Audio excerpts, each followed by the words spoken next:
তোমাদেরকে যে কোনো ধরনের চ্যালেঞ্জের গ্রহণের জন্য সবসময় প্রস্তুত থাকতে হবে। আজকে অফিসার ক্যাডেটদের কমিশন প্রাপ্তি উপলক্ষে আয়োজিত রাষ্ট্রপতি প্যারেডে উপস্থিত সকলকে জানাই আমার আন্তরিক অভিনন্দন। বক্তব্যের শুরুতেই আমি গভীর শ্রদ্ধা জানাই মহান মুক্তিযুদ্ধ, বাংলাদেশের সার্বভৌমত্ব রক্ষা এবং আন্তর্জাতিক অঙ্গনে শান্তি প্রতিষ্ঠায় শাহাদাত বরণকারী বীর সেনানীদের, যাদের সুমহান আত্মত্যাগ সবসময় আমাদের প্রেরণার উৎস হয়ে থাকবে। আমি তাদের রুহের মাগফিরাত কামনা করি। মাতৃভূমির স্বাধীনতা ও সার্বভৌমত্ব অক্ষুণ্ণ রাখার জন্য একটি দক্ষ, আধুনিক এবং দেশপ্রেমের চেতনায় উদ্বুদ্ধ সেনাবাহিনীর গুরুত্ব অপরিসীম। এই সেনাবাহিনীর নেতৃত্বের দায়িত্ব মূলত অফিসারগণের উপরেই বর্তায়। এই লক্ষ্যে 1974 সালে প্রতিষ্ঠিত হয় বাংলাদেশ মিলিটারি একাডেমি। কালক্রমে এই মিলিটারি একাডেমি সুনামের সাথে তার দায়িত্ব পালন করে এবং আজকে এটা একটা আন্তর্জাতিক খ্যাতিসম্পন্ন মিলিটারি একাডেমিতে পরিণত হয়েছে। এই একাডেমি হতে কমিশনপ্রাপ্ত অফিসারগণের নেতৃত্বে শৃঙ্খলা, আনুগত্য, ন্যায়পরায়ণতা ও কর্তব্যবোধে উজ্জীবিত হয়ে বাংলাদেশ সেনাবাহিনী আজ দেশের সীমানা পেরিয়ে বহির্বিশ্বেও উল্লেখযোগ্য অবদান রেখে চলেছে।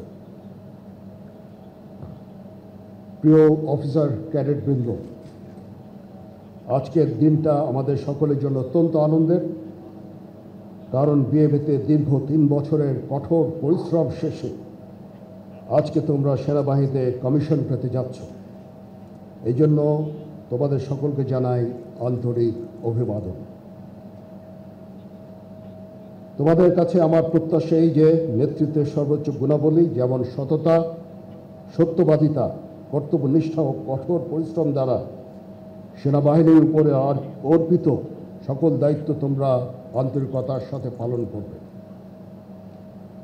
তোমাদেরকে যে কোনো ধরনের চ্যালেঞ্জের গ্রহণের জন্য সবসময় প্রস্তুত থাকতে হবে, সামরিক চেতনা মূল্যবোধকে সমুন্নত রাখতে এবং যে কোনো সিদ্ধান্ত গ্রহণের ক্ষেত্রে দেশপ্রেমকে সর্বোচ্চ গুরুত্ব দিতে হবে। তোমাদের সাহসিকতার সাথে সকল পরিস্থিতি মোকাবেলা করতে হবে। তোমরা প্রতিনিয়ত নিজেদের সক্ষমতা এবং পেশাদারিত্ব বৃদ্ধি করতে সচেষ্ট থাকবে। প্রশিক্ষণ সমাপ্তকারী অফিসার ক্যাডেটবৃন্দ, সেনাবাহিনীর দীর্ঘদিনের ঐতিহ্য, রীতিনীতি, সুনিয়ন্ত্রিত জীবন পদ্ধতি এবং রেজিমেন্টেড লাইফকে তোমরা মনে প্রাণে গ্রহণ করে সর্বদা নিজেদের শারীরিক ও মানসিক প্রস্তুতি বজায় রাখবে। মনে রাখবে, তোমাদের উপর অর্পিত হবে সেনাবাহিনীর ভবিষ্যৎ নেতৃত্ব দানের গুরুত্বপূর্ণ দায়িত্ব।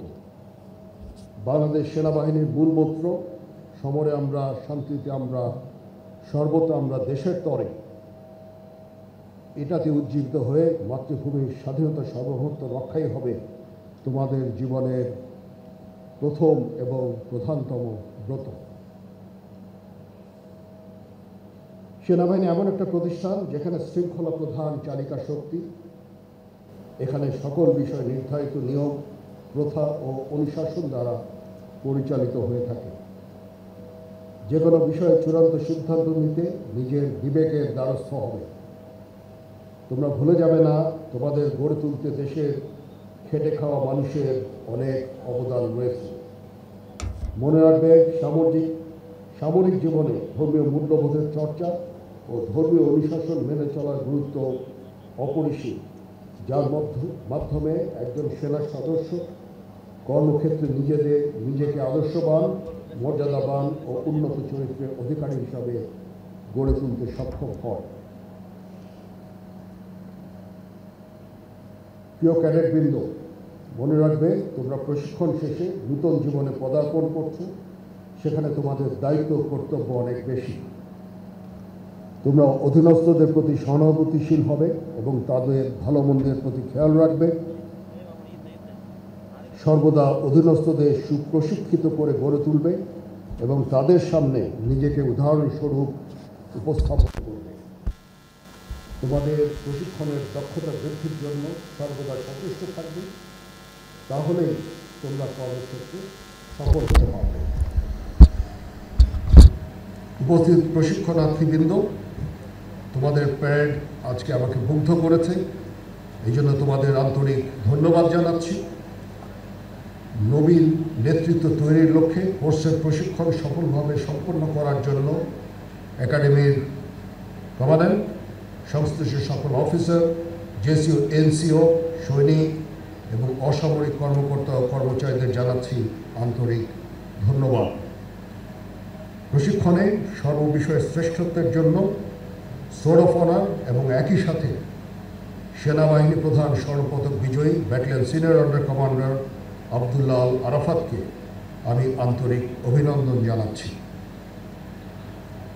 আমি অভিনন্দন জানাচ্ছি কমিশনপ্রাপ্ত অফিসারগণের গর্বিত মাতাপিতা অভিভাবকদের। আরও ধন্যবাদ জানাচ্ছি অভ্যাগত অতিথিবৃন্দকে, যাদের সানুগ্রহ উপস্থিতি আজকের এই আয়োজনকে বর্ণিল করেছে এবং নবীন অফিসারদের অনুপ্রাণিত করেছে। আমি আপনাদের সকলের সুখ, সমৃদ্ধি, সুস্বাস্থ্য, গৌরবময় ভবিষ্যৎ কামনা করছি। মহান আল্লাহ তাআলা আমাদের সহায় হন। আল্লাহ হাফেজ।